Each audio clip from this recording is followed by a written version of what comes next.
स्वास्थ्य मंत्री धनीराम शांडिल ने कहा कि आगामी वित्तीय वर्ष में स्वास्थ्य सेवाओं के लिए 3,139 करोड़ रुपए के बजट का प्रावधान किया गया है, जो कि पिछले वर्ष के मुकाबले 15% अधिक है। उन्होंने कहा कि सरकार का लक्ष्य है कि स्वास्थ्य सेवाओं को मजबूत किया जाए।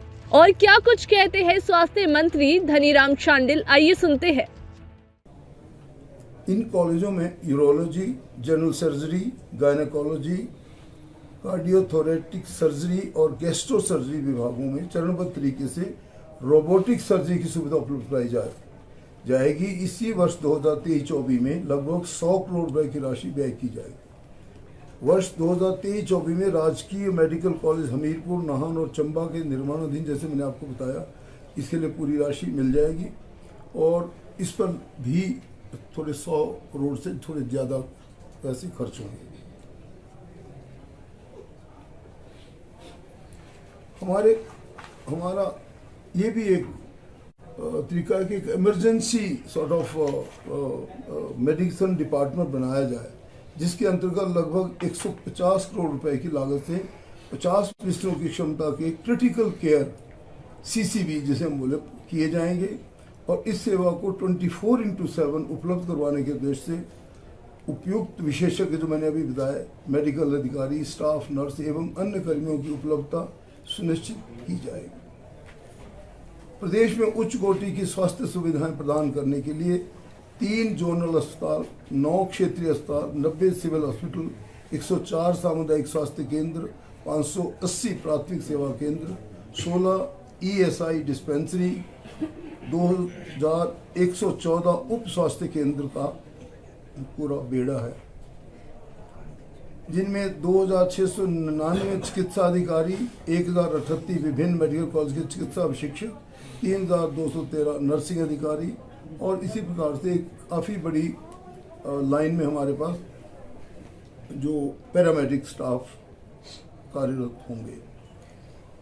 एक और बड़ी अच्छी पहल हमारी सरकार की है कि हर निर्वाचन क्षेत्र में हम एक उत्कृष्ट सॉर्ट ऑफ आदर्श स्वास्थ्य संस्थान के रूप में PHC को बनाएंगे, जिसमें MRI, CT scan, laboratory, ultrasound, digital x ray सुविधाएं उपलब्ध की जाएंगी।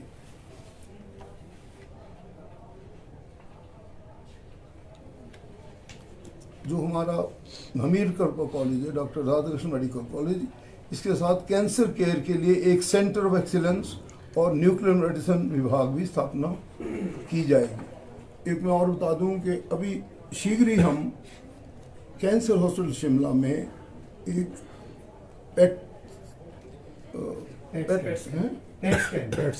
स्कैन सेंटर बनाएंगे और उसका उद्देश्य होगा कि 1,31,000 को विपक्ष कह रहा है कि ये ठगी है, वोट ले लिए, लाखों महिलाओं के साथ ठगी की है। अब मैं समझाने का प्रयास करूंगा। देखिए,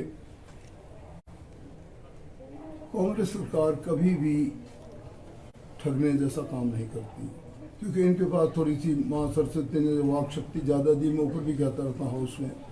देखिए, जो प्रॉमिस कर देती है कांग्रेस सरकार, हमेशा वो दिया जाता। आज तक का भी आप इतिहास देख सकते हैं और इनका भी इतिहास देख सकते हैं 2014 से अब तक। मैं किसी को कटाक्ष नहीं करना चाहता, पर इतना जरूर कहना चाहूँगा कि जब कांग्रेस सरकार ने ये निर्णय लिया है, क्योंकि मैंने तो स्वयं लिखा है अपने हाथों से, और इनको बेशक 2,31,000 जो आपने कहा इतनी महिलाओं को ही हम दे रहे हैं, परंतु इसका मतलब ये नहीं कि बाकियों को नहीं मिलेगा। चरणबद्ध तरीके से, क्योंकि आप देखो, मैं आपको समझा दूँ, प्रदेश की वित्तीय स्थिति को देखिए आप।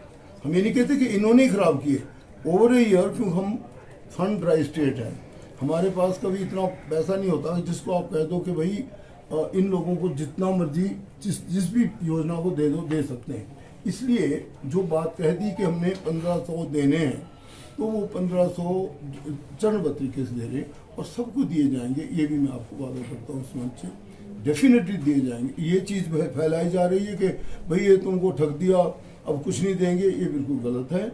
बाकायदा दिया जाए। हो सकता है थोड़ा थोड़ा समय लगे, क्योंकि ये भी देखना जरूरी है कि क्या आप सही आदमी को दे रहे हैं। क्योंकि जिस घर में ये कोई वो ले रही हो, पेंशन किसी प्रकार की हो सकती है। जैसे मैं आर्म फोर्स की पेंशन लेता हूँ, दूसरा सिविल की ले सकता है, कोई जो आपकी सामाजिक सुरक्षा पेंशन लेता, तो ऐसे केसेस को हम छान भी रहे हैं और उनको चरणबद्ध तरीके से सबको मिलेगी 1500 रुपये एवरी मंथ विदाउट पे। बोलो किसी और ने से प्रश्न पूछना है कोई? काफ़ी बाकी वैसे तो लगभग पूरा हो ही गया मेरा, है ना। ये जो है आपके टीबी के सबसे अच्छी खबर आपके लिए है कि भारत के सभी शहरों में, सभी प्रांतों में टीबी को कंट्रोल करने में हिमाचल प्रदेश को प्रथम स्थान पे रखा गया है, जिसमें स्वयं आई थिंक हमारे माननीय प्रधानमंत्री महोदय भी उसको वाराणसी में अटेंड करेंगे और हमारी हेल्थ सेक्रेटरी उसमें भेजी जा रही है, तो वो भी एक बहुत अच्छी बात है। और बाकी तो ठीक है, बाकी तो सब स्कीमें चल रही बिल्कुल ठीक ठाक है ना। और किसी और प्रश्न पूछना हो? मीडिया के सभी साथियों का, सम्मानित पत्रकारों का बहुत बहुत स्वागत करता हूँ। Sorry for a little bit of delay because Honorable CM had to go somewhere and I had to meet him. मैं कुछ एक सबसे पहले स्वास्थ्य विभाग के बारे में आपको जानकारी देना चाहूँगा कि प्रदेश सरकार ने इस वर्ष 3,139 करोड़ रुपए का बजट प्रावधान किया है, जो गत वर्ष से 14% अधिक है। इसके अतिरिक्त राष्ट्रीय स्वास्थ्य मिशन के अंतर्गत 605.92 करोड़ रुपए का, आयुष्मान भारत स्वास्थ्य आधारभूत संरचना मिशन में 80.61 करोड़ और 15वें वित्त आयोग के अंतर्गत 103 करोड़ का प्रावधान किया गया है। These are the budget outlays जो कि रिसेंट बजट में हुई हैं।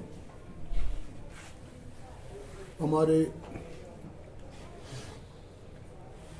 मैं समझता हूँ ओजस्वी और काम कठिन करने वाले और कर्तव्यनिष्ठ जो आदरणीय चीफ मिनिस्टर साहब हैं, माननीय सुखविंदर सिंह सुक्खू जी, उनका ध्यान स्वास्थ्य सेवाओं की ओर निरंतर लगा रहता है और उनके अंदर एक करुणामयी सोच भी है, जो आप सब लोगों ने देखी कि पहले तो ऑफिस ना जाकर उन्होंने सबसे पहले टूटीकंडी में बालिका आश्रम को में अपने पदार्पण किया और वहाँ से उनकी समस्याओं को जानकर देखा कि हमारी कितनी क्या हालत है कि बच्चा जो कुछ भी नहीं, जिसका कोई है नहीं माता पिता, उसकी सरकार माता पिता है। और उसके लिए आप सब ने देखा कि उनका अच्छा हमने प्रावधान किया है हमारी ही मिनिस्ट्री के नीचे। और एक सेपरेट फंड जो आपने देखा होगा कि सुख आश्रय कोष के रूप में निकला है और बच्चों के लिए हम लोगों ने सारे प्रावधान किए हैं, पढ़ने से लेकर 27 वर्ष तक उनके करियर के लिए, उनकी शिक्षा के लिए वगैरह वगैरह। प्रदेश में स्थापित 6 चिकित्सा महाविद्यालय हैं और एक मातृ एवं शिशु अस्पताल को हर प्रकार की आधुनिक सुविधाओं से हमने लेस किया है। हमारी सरकार का मेडिकल कॉलेजों को विशेष स्तरीय स्वास्थ्य तकनीक लेस करने का लक्ष्य है। मैं खुद भी केंद्रीय स्वास्थ्य मंत्री से जैसे ही मैं पदभार संभाला, उनसे within about a week I met him और उनका यहाँ